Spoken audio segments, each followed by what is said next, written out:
बिस्मिल्लाहिर्रहमानिर्रहीम, अस्सलाम वालेकुम। मैं हूं डॉक्टर फिज़ा और आप देख रहे हैं मेरा यूट्यूब चैनल। अच्छा, हाल ही में खबर ये आई है कि जो वफाकी वज़ीर बराए मजहबी अमूर नूरुल्लाह कादरी साहब ने जो 8 मार्च को औरत मार्च होता है, 8 मार्च के औरत मार्च के हवाले से वज़ीर आज़म इमरान खान साहब को एक ख़त लिख दिया है, जिसमें उन्होंने रिक्वेस्ट की है कि जी ये जो औरत मार्च है इस पर पाबंदी आयद की जाए। अच्छा जी, इससे पहले कि बहुत से लोगों को इस पर एतराज़ हो, मैं ज़रा आपको क्लियर कर दूं कि मसला था क्या। और मेरे ख्याल से बहुत अच्छा इकदाम जो हमारे मजहबी अमूर के वज़ीर हैं नूरुल्लाह कादरी साहब, जिन्होंने बहुत अच्छा स्टेप उठाया है ख़त लिखने का। अच्छा, मैं आगे जाकर उनके बारे में भी बात करूँगी कि नूरुल्लाह कादरी साहब किस किस्म की शख्सियत हैं।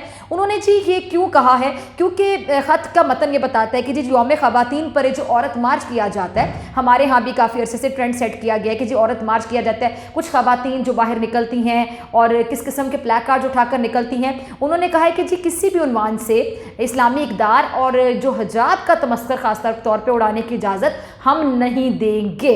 अच्छा, ये उन्होंने क्यों कहा, आगे देख इस बारे में भी बात करती हूँ। अच्छा, आपको पता है कि हिंदुस्तान में, भारत में, इंडिया में क्या हो रहा है मुसलमान ख़वातीन के साथ कि जो हिजाब लेना चाहती हैं, जो हिजाब लेकर दफातर में जाती हैं, कॉलेजेस में जाती हैं, अपने वर्किंग प्लेस पे जाती हैं, जो तालिबात हैं, स्टूडेंट्स हैं, कॉलेजेस में जाती हैं, यूनिवर्सिटीज़ में जाती हैं, वहाँ पर जो आरएसएस के गुंडे और ये जो भारत की जो बीजेपी पार्टी इस टाइम पे नरेंद्र मोदी, जो कि हिटलर और फिरौन से भी बुरा साबित हो रहा है, वो जुल्म की इंतहा ये कर रहे हैं। वैसे खुद को सेकुलर कहते हैं, लेकिन वहाँ पर माइनॉरिटीज़ पे, खासतौर पर मुसलमानों के खिलाफ घेरा इतना तंग किया जा रहा है कि वहाँ पर मुसलमान ख़वातीन के हिजाब पर बाकायदा पाबंदी लगाई जा रही है। वहाँ पे जो ख़वातीन हिजाब करके वर्क प्लेस पे जाती हैं, अपने जॉब की जगह पे जाती हैं, कॉलेजेस में जाती हैं, यूनिवर्सिटीज़ में जाती हैं, जो जॉब कर रही हैं उनकी जॉब से उनको मुअत्तल किया जा रहा है, उनको जॉब से निकाला जा रहा है, नौकरी से फारिग किया जा रहा है, टर्मिनेट किया जा रहा है। जो तालिबात हैं उनको कॉलेज में दाखिले की इजाज़त नहीं दी जा रही, उनको दरवाजे पर रोक दिया जाता है और कहा जाता है कि अगर आप हिजाब उतार कर आएंगे तो आपको बैठने देंगे,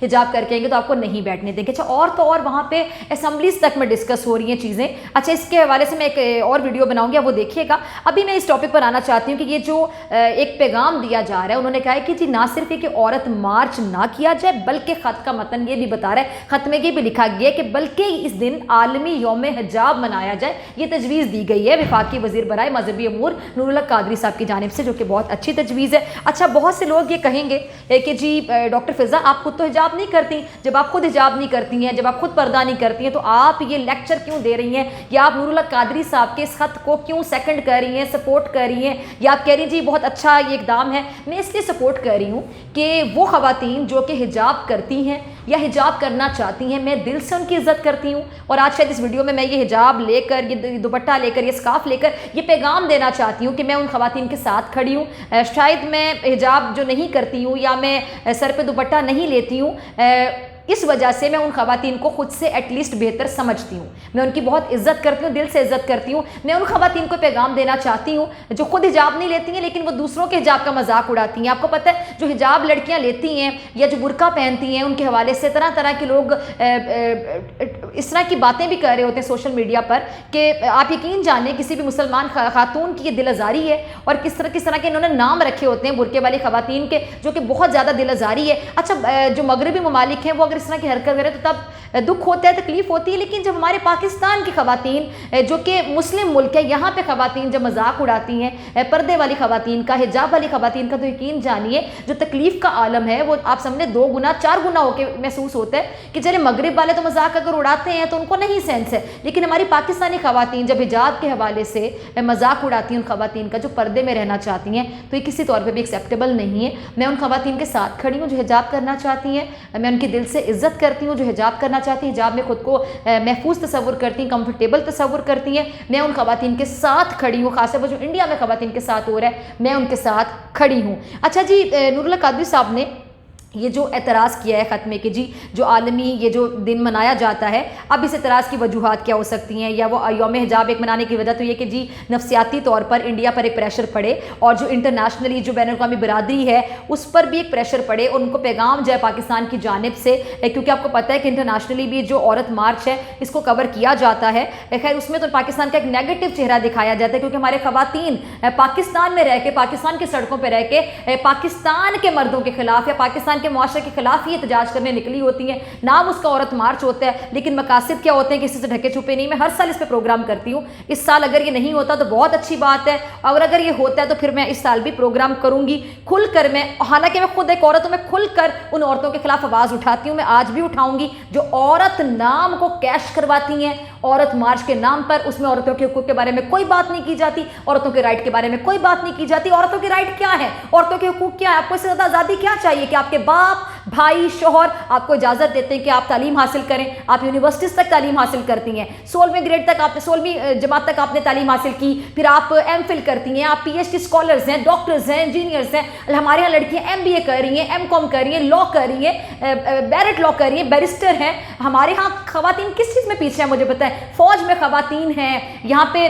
खवातीन जजेस बन रही हैं, पायलट खवातीन है, जहाज तक उड़ा रही हैं। आप मुझे बताएं खवातीन कहाँ पे पीछे हैं? और दूसरी बात है, मर्दों की सपोर्ट नहीं होगी तो खवातीन कैसे आ सकती हैं? कभी भी किसी बाप की सपोर्ट के बगैर कोई लड़की इतनी तालीम हासिल कर सकती है? ये बाप ही है जो बेटी को इजाजत देता है, भाई ये बेटी को इजाजत देते हैं, फिर वो जॉब करती हैं, फिर शौहर हैं, ससुराल वाले जो उनके साथ खड़े होते हैं कि जी हाँ आप जॉब कर सकते हैं और आप हमारा फख्र है, आप हमारा प्राइड है। तो खवातीन यहाँ पे माशाल्लाह बहुत आज़ाद है। मुझे नहीं पता किस किस्म की आज़ादी के ये लोग कहाँ हैं जो ये प्लेकार्ड्स उठाकर लाती हैं, और ये जिस किस्म के प्लेकार्ड्स उठाकर लाती हैं, आप मुझे बताएं उसमें खवातीन के इश्यूज़ की नुमाइंदगी कहाँ पर होती है? खवातीन के क्या प्रॉब्लम्स हैं? जहाँ पे प्रॉब्लम्स हैं बहुत ज़्यादा हैं। किस किस्म के प्रॉब्लम्स हैं? ऐसा बहुत सी खवातीन इन पर जुल्म किया जाता है जी। आप जहेज़ नहीं लेकर आई तो ससुराल में कुछ लोग होते हैं जो पढ़े लिखे नहीं होते, जो पढ़े लिखे भी कुछ ऐसे होते हैं जो तालीम याफ्ता होने के साथ साथ जाहिल होते हैं कि वो जहेज़ की बात पर खवातीन को मेंटली बड़ा टॉर्चर करते हैं जी। सिर्फ एक तशद्दुद मारपीट के नहीं होता, आप किसी कि मेंटल हेल्थ को जब ख़राब करते हैं, किसी को ताने देते हैं, घर का माहौल ख़राब होता है, उस औरत को दिन रात अजियत दी जाती है, दिमागी तौर पे, नफ्सियाती तौर पे। ये भी किसी जुल्म से, मारपीट से कम नहीं होता है। अच्छा, इस तरह जब खवातीन के साथ किया जा रहा होता है, उसके लिए NGOs होनी चाहिए जो काम करें। ये खवातीन जो इतनी पढ़ी लिखी खवातीन है जो औरतों के हकूक़ के लिए बाहर निकलती हैं, आप यकीन जाने इस तरह के हकूक़ तो डिस्कस होते ही नहीं, ऐसे राइट्स तो डिस्कस होते ही नहीं है। जिससे खवातीन के चेहरों पर तेज़ाब फेंक दिए जाते हैं जी कि जी रिश्ता भेजा गया जी, आपने इस लड़की के लिए हमारे लिए हाँ नहीं कि हमारे बेटे के लिए, तो उसका रिश्ता कहीं और नहीं हो सकेगा। अक्सर वो मर्द हजरात अपनी अना में आके उस औरत के मुंह पे तेजाब फेंक देते हैं। इस तरह के वाक़यात पेश आते हैं कि जी हमारे साथ शादी हो रही है तो कहीं और भी ना हो, तो किसी और के काबिल भी ना रहे। तो ये हैं खवातीन के इशूज़, जहाँ पे मारपीट की जा रही है उन खवातीन के साथ, उन पर जुल्म किया जा रहा है। अब ये जो इश्यूज़ हैं इनको हाईलाइट नहीं किया जाता, और इश्यूज़ क्या हाईलाइट किए जाते हैं कि मैं अपने शोहर को चाय गर्म करके नहीं दूंगी, मेरा शोहर खाना खुद गर्म करके खा ले, मेरा शोहर ये कर ले, मेरा बाप मुझ पे पाबंदी लगा रहा है, मेरा भाई ये कर रहा है। अच्छा, भाई आपको जायदाद में अगर हिस्सा नहीं ना दे रहा, हमारे यहाँ पाकिस्तान में होता है, तो आप दरवाज़ा खटखटाएं अदालत का जाके, आप कानूनी प्लेटफॉर्म इस्तेमाल करें, वो रास्ता इस्तेमाल करें, आपको पूरी इजाज़त है। लेकिन जहाँ भाई आपको कुछ कह ही नहीं रहा, आप भाई के खिलाफ सड़कों पर निकली हुई हैं, आप बाप के खिलाफ सड़कों पर निकली हुई हैं, आप शोहर के खिलाफ सड़कों पर निकली हुई हैं, लोग बैठ गई मैं ठीक से। ये तो इनके जुमले होते हैं जो प्लेक कार्ड्स पे लिखे होते हैं। वो लड़की की तस्वीर किस तरह लगी हुई है, आप यकीन जाने कि वो प्लेक कार्ड कोई रिस्पेक्टेबल लड़की अपने बाप के साथ बैठकर नहीं देख सकती टीवी पर। टीवी पर अक्सर ये प्लेक कार्ड्स जो ब्लर करके चलाए जाते हैं, उसकी रीज़न क्या होती है? वो जुमले इतने नाजेबा होते हैं कि वो टीवी पर चलाए ही नहीं जा रहे होते, इखलाकियात की धज्जियाँ उड़ाई जा रही होती हैं, और ये हमारी औरतें कर रही होती हैं। अच्छा, पिछले साल तो आपने देखा होगा कि गेज़ और लेस्बियंस के हुकूक के लिए भी बात हो रही थी कि जो ये मर्द को पसंद करता है उसका राइट है जी बकौल इन खवातीन के। तो जी अब आप मुझे बताएं कौम लूत पर अजाब क्यों आया था? आप ये ज़रा पढ़िएगा कि कौम लूत एक कौम थी जिस पर अजाब आया था, और सिर्फ इसलिए आया था कि मर्दों के साथ ताल्लुकात बनाते थे। और ये इस चीज़ को भी सपोर्ट किया जाता है इस मार्च में। ये किसका एजेंडा है? ये पाकिस्तान में क्यों किया जा रहा है? ये कहाँ से इनके फंड्स आते हैं? कौन इनको सपोर्ट करता है? इसका मकसद क्या हो सकता है? किसी से ढका छुपा नहीं है। बहरहाल नूरुल हक कादरी साहब, मैं बहुत खुश हूँ आपके इस इक़दाम पे कि आपने एटलीस्ट ख़त लिखा प्राइम मिनिस्टर साहब को और औरत मार्च पर पाबंदी आयद करने का मुतालिबा किया है। अच्छा, नूरुल हक कादरी साहब के बारे में मैं ज़रा बताना चाहूँगी वीडियो ख़त्म करने से पहले, क्योंकि मुझे पता है कि ख़वातीन नूरुल हक कादरी साहब पर तनकीद करना शुरू कर देंगी कि जी वो शायद मौलवी सोच के हैं और वो ये हैं और वो हम ख़वातीन पर पाबंदी लगाना चाह रहे हैं। मैं आपको बताना चाहूँगी इंतहाई रिस्पेक्टेबल है मेरे लिए नूरुल हक कादरी साहब। मेरे प्रोग्राम में भी आ चुके हैं और मेरे प्रोग्राम में उन्होंने मेरे काम की बाकायदा तारीफ़ की मेरी टीम के सामने। और मैं एक ऐसी खातून हूँ जो TV पे प्रोग्राम करती हूँ, और मेरे ख्याल से TV पे प्रोग्राम करने के लिए आपको अपने घर के मर्द हज़रात से बाकायदा इजाज़त चाहिए होती है, आपको बाकायदा बाकायदा एक आज़ादी मिली होती है तो आप टीवी पे बैठ के प्रोग्राम करते हैं। और नूरुल्लाह कादरी साहब अगर टीवी पे बैठी हुई एक एंकर के काम पर उसकी तारीफ़ कर सकते हैं तो इसका मतलब है कि वो बंद जहन नहीं हैं, वो ये औरतों के काम करने के खिलाफ नहीं है। लेकिन आज़ादी की भी एक लिमिट होती है। अगर आप ऐसी आज़ादी जिसमें आप इखलाक़त की धज्जियाँ उड़ा दें, अपनी मॉरल वैल्यूज़ को भूल जाएँ और आप इस किस्म के प्लैक कार्ड, इस किस्म के जुमले लिखें कि पढ़ने वाले को शर्म आ जाए, तो यकीन जानिए ऐसी आज़ादी से मेरे ख्याल से आप घर में बैठ जाएं तो ज़्यादा बेहतर है। मेरे ख्याल से बहुत आज़ाद हैं। अभी इस आज़ादी से मज़ीद आज़ादी आपको क्या चाहिए, वो यकीन जानिए समझ से बाहर है। इंशाल्लाह मिलते हैं आपसे अगली वीडियो में।